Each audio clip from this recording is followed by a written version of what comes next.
Mafia, बलात्कारी, जमीन mafia सब। जिसके ऊपर फर्जी रसीद से वसूली से लेकर हत्या के प्रयास तक के आपराधिक मुकदमे हो, जिसका इतिहास ही वैसे मुकदमों से भरा पड़ा हो, जो अपने मुकदमों को वापस लेने के लिए कोर्ट में गुहार लगा रहा हो, वो उस व्यक्ति को किसी और के बारे में कहने का अधिकार नहीं है।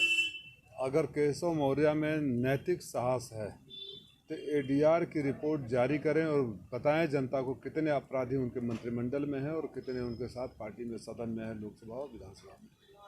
जिस तरीके से घोसी में लगा, मुझे याद आ रहा है 2023 का घोसी उपचुनाव, और मैं चाहता हूं कि घोसी की जनता इन लोगों को समझ चुकी है, इनके चेहरे को पढ़ चुकी है। मैं चाहता हूं कि लोग जल्दी जल्दी आएँ, जितना जल्दी आएंगे, जितना जल्दी बोलेंगे, उतना ही हमारा वोट बढ़ता जाएगा। घोसी उपचुनाव में कितनी बार आए थे लोग, कितनी बड़ी बड़ी बातें किए थे। कसारा का रोड बन गया, उस बालक, मासूम बालक को आप लोगों के सामने वो बच्चा आकर रो रहा था कि जब आया था तो उसको दावा किया गया था कि जिसकी ज़मीन किसी ने लिखवा ली बाप को दारू पिलाकर, ज़मीन भी वापस होगा और पैसे भी देगा। आज भी दर दर भटक रहे हैं।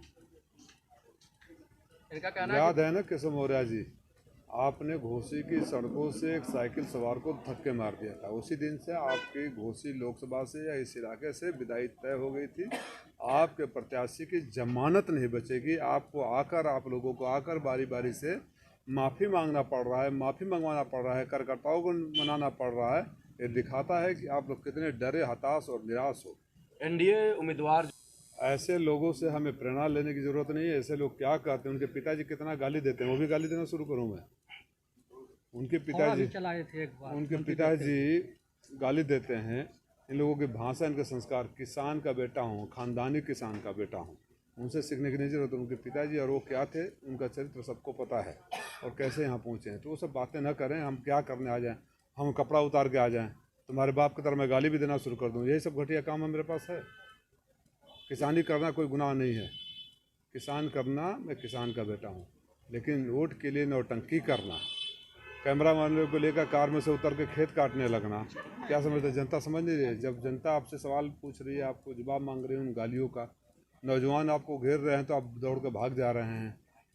और शॉर्ट से भर्ती वाले घेरे थे ना, कैसे भाग गए? तो जो जनता को सामना नहीं करना पड़ता है, ऐसे खेतों में छुप कर वीडियो खिंचवाता है। कह रहे हैं कि विपक्षी हार रहे हैं तो घबरा रहे हैं और ऐसी बातें कर रहे हैं।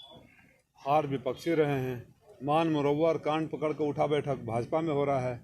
हाँ, अगर वो जीत रहे थे तो उठक बैठक क्यों कर रहे थे? और अब बोल रहे हैं कि हमारा संस्कार है। अरे तुम्हारे संस्कार तो पूरी दुनिया ने देखी है। जो मंचों से तुम्हारे बापा ने फोन माँ बहन की गालियाँ था, महेंद्र प्रसाद पांडे को, भारतीय जनता पार्टी के कार्यकर्ताओं को माँ बहन की गालियाँ देकर जूते मारने की बात कही थी, मोदी, योगी, अमित शाह के लिए क्या क्या कहा था, ये तो संस्कार दुनिया देख चुकी है। चुनाव में कितना चुनौती देख रहे हैं राजीव राय सामने, लगातार बड़े बड़े काफिले आ रहे हैं, सब कुछ आ रहे हैं। ये राजीव राय से कितने डरे हुए हैं लोग बता रहे हैं। ये जब घोसी की जनता कोरोना में मर रही थी, तड़प रही थी, तब ये कहाँ थे? राजीव राय उनको दवाई, उनको अनाज, उनको चिकित्सा सुविधाएं और उनको सिलेंडर उपलब्ध करा रहा था। इस घोसी में, मधुबन में जब बाढ़ आया था तब कहाँ थे? जब कटान आया था तब कहाँ थे? जो लोग घर में पानियों में डूब रहे थे ना, तो राजीव राय उनको राहत देने के लिए राहत सामग्री, तिरपाल वगैरह सब लेकर पहुँचता था। आप लोग गवाह हैं। जब उनके समाज के बच्चे यहाँ अनाथ हो रहे थे, कफन तक का ठिकाना नहीं था, तो कफन से लेकर गोद लेने तक का काम किया। जब उनके समाज के बच्चे विदेश में लॉकडाउन में फंसे थे तो राजीव राय लाने का काम किया। जब उनके समाज का बच्चा विदेशों में मर गया था तो उसको 1 महीने बाद लाने का काम किया। कहाँ थे माननीय ओम प्रकाश राजभर जी उस समय? आज तक कहाँ थे? आप 17 में बलिया से भागे, 22 में बनारस से भागे, 24 में हम घोसी से आपको बिहार भेज देंगे, जहाँ बार बार आप लड़ने की बात करते हैं।